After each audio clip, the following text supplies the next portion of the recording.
अ, तो चलिए दोस्तों, आज के वीडियो में हम देखेंगे कि हमें एसक्यूएल में जॉइंस की रिक्वायरमेंट क्यों होती है। हमारे पास बहुत सारे जॉइंस हैं, जैसे कि इनर जॉइन है, लेफ्ट जॉइन है, राइट जॉइन है। तो उन जॉइंस की रिक्वायरमेंट हमें क्यों होती है? ओके। तो हमारा डेटा ऐसे स्ट्रक्चर में टेबल में सेव हम करते हैं, जिसकी वजह से हमें उन जॉइंट्स की ज़रूरत पड़ती है। वैसा डेटा क्यों स्टोर करते हैं? उसके लिए नॉर्मलाइजेशन कंसेप्ट आता है। उसमें पूरा डिटेल जाके हम देखेंगे नॉर्मलाइजेशन कैसे करते हैं, नॉर्मलाइजेशन नॉर्मलाइजेशंस के कौन-कौन से टाइप्स है, और उस डेटा को हम उस हर एक टाइप के हिसाब से कैसे स्टोर करेंगे। लेकिन आज के वीडियो में हम खाली यही देखेंगे कि हमें नॉर्मलाइजेशन क्यों करना पड़ता है, और जो भी हम जॉइंट्स यूज़ करते हैं एसक्यूएल में, उनका रिक्वायरमेंट क्यों हमें पड़ता है। तो चलिए स्टार्ट करते हैं। तो हमारे पास एक डेटा है। ओके। जो भी हमारे पे टेबल में डेटा है वो यहाँ यहाँ पे मैंने लिया है। ओके, ये एम्प्लॉयज़ का डेटा है। इसमें आप देख सकते हैं कि 10 रोज़ है, 9 कॉलम्स है। हर एक कॉलम का एक सेपरेट नाम है, employee ID, first name, last name, department, role, email, phone, salary और लोकेशन। ऐसा डेटा हमारे पास एम्प्लॉयज़ के लिए रहता है। ओके, रियल टाइम डेटा रहता है। तो हम यहाँ पे क्या देखेंगे कि इस टेबल को हम कौन कौन से तरीके से डेटाबेस में स्टोर कर सकते हैं।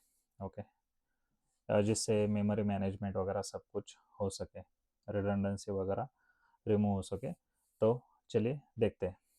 हमें ऐसे कॉलम्स आइडेंटिफाई करने हैं जिसमें डेटा रिपीट हो रहा है। ओके। जिसमें डेटा रिपीट होगा, उस कॉलम्स को हमें आइडेंटिफाई करना है, और उनके लिए हमें एक टेबल बनाना है।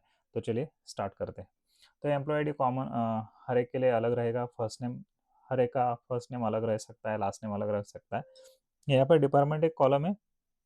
तो आपको भी पता होगा कि डिपार्टमेंट एक ऐसी चीज़ है जो बहुत सारे एम्प्लॉयज़ के लिए कॉमन रहेगी, बराबर। तो अभी यहाँ पे देख सकते हैं डिपार्टमेंट कॉलम में, आप यहाँ पे अगर देखोगे इंजीनियरिंग के लिए यहाँ पे हमारे पास 4 एम्प्लॉइज़ हैं।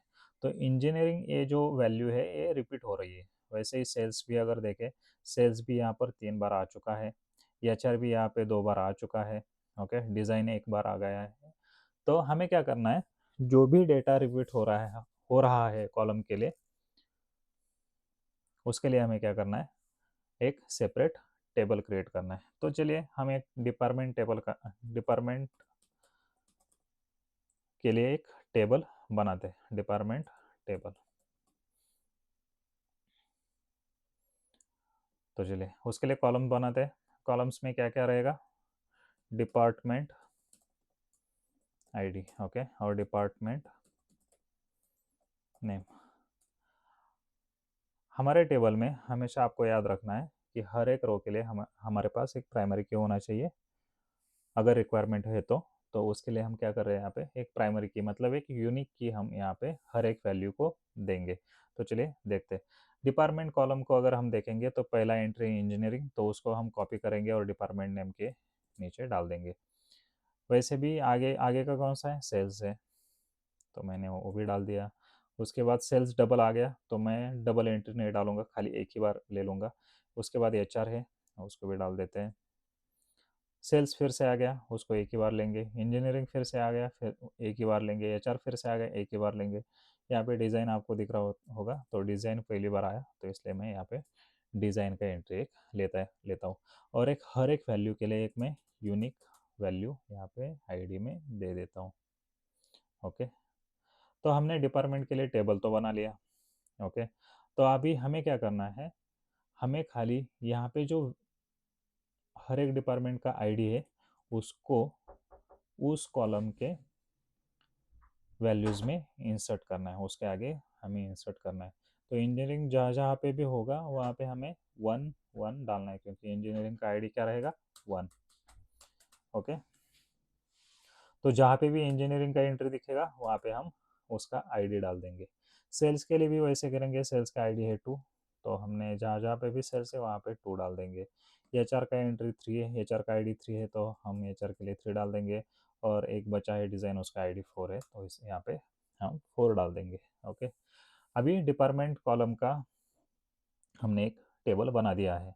आगे जाएंगे तो रोल करके एक कॉलम है, तो हमें ये भी पता है कि रोल रिपीट हो सकता है। तो आप यहाँ पे देख सकते हैं सॉफ्टवेयर इंजीनियर बहुत बार रिपीट हुआ है, सेल्स एग्जीक्यूटिव रिपीट हुआ है, एचआर मैनेजर है। तो हम रोल के लिए भी एक टेबल बनाते हैं। तो यहाँ पे लिखते हैं रोल टेबल। रोल टेबल के लिए हम कॉलम लेते हैं। पहला होगा रोल आईडी और दूसरा होगा रोल नेम। ओके, तो हम फिर से वही प्रोसेस रिपीट करेंगे। सॉफ्टवेयर इंजीनियर लेंगे रोल नेम में, उसके बाद फिर से देखेंगे क्या है, तो सेल्स एग्जीक्यूटिव है, इसको पेस्ट करेंगे। सॉफ्टवेयर इंजीनियर फिर से आ गया तो उसको हम नहीं लेंगे। एचआर मैनेजर आ गया, उसको ले लेंगे। सॉफ्टवेयर इंजीनियर फिर से आ गया, उसको नहीं लेंगे। फिर से सॉफ्टवेयर इंजीनियर आ गया, उसको भी नहीं लेंगे। उसके बाद आ गया सपोर्ट लीड, तो उसको भी हम यहाँ पे ले लेंगे। उसके बाद आ गया सॉफ्टवेयर इंजीनियर, उसको हम नहीं लेंगे। यहाँ पे आ गया टेक लीड। जो भी एंट्री पहली बार आएगा, हमें उस कॉलम में से खाली हर एक एंट्री को खाली एक ही बार उस टेबल में डालना है। जब हम वो एंट्रीज डालेंगे उनके लिए हम आईडी देंगे। ओके, यहाँ पे हमारा रोल का टेबल भी रेडी है। अभी हम क्या करेंगे, जहाँ जहाँ पे भी उस रोल का डिस्क्रिप्शन है वहाँ पे उसका क्या डालेंगे, जहाँ पे भी नेम है वहाँ पे हम क्या डालेंगे, आईडी। तो सॉफ्टवेयर इंजीनियर का आईडी क्या है, 1। Sales executive 2, 1। एचआर मैनेजर है 3। सॉफ्टवेयर इंजीनियर है 1, फिर से 1। सपोर्ट लीड का आईडी है 4। सॉफ्टवेयर इंजीनियरिंग का 1। टेक लीड का 5। सॉफ्टवेयर इंजीनियर का 1। तो ऐसे हम यहाँ पे आईडी डाल देंगे। ओके, तो आगे चल के देखते हैं। ईमेल हर एक का अलग होगा, फ़ोन नंबर भी अलग होगा, सैलरी भी अलग होगी। लोकेशन पे आते हैं, तो लोकेशन बहुत सारे एम्प्लॉयज़ का एक ही रहेगा। ओके, तो रिपीट डेटा यहाँ पे है, तो हम लोकेशन के लिए भी एक टेबल यहाँ पे बना लेते हैं। ओके, लोकेशन टेबल करके उसको नाम देंगे और यहाँ पे हम एक टेबल बना देंगे।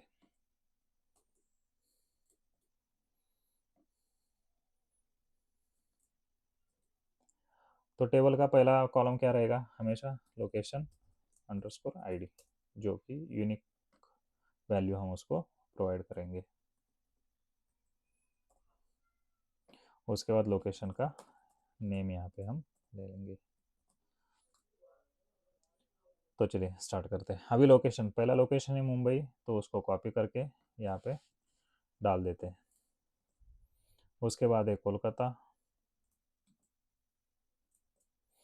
उस उसके बाद है पुणे, बेंगलोर। कोलकाता फिर से आ गया तो नहीं लेंगे, चेन्नई आ गया तो चेन्नई का एंट्री ले लेते हैं। उसके बाद कोलकाता फिर से आ गया, पुणे फिर से आ गया, मुंबई फिर से आ गया, और यहाँ पे भी अहमदाबाद में भी हम क्या करते हैं, एक कोलकाता का एंट्री डाल देते हैं इस टेबल में। तो हमने क्या किया, सारे डिस्टिंक्ट वैल्यू इस कॉलम में ले लिए। अभी हमें क्या करना है, उनको उनको एक यूनिक आईडी देना है।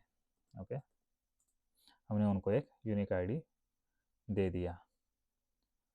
तो देखिए, अभी मैं क्या करूँगा, जहाँ जहाँ पे भी लोकेशन का नेम है वहाँ पे मैं क्या करूँगा, आईडी इंसर्ट करूँगा।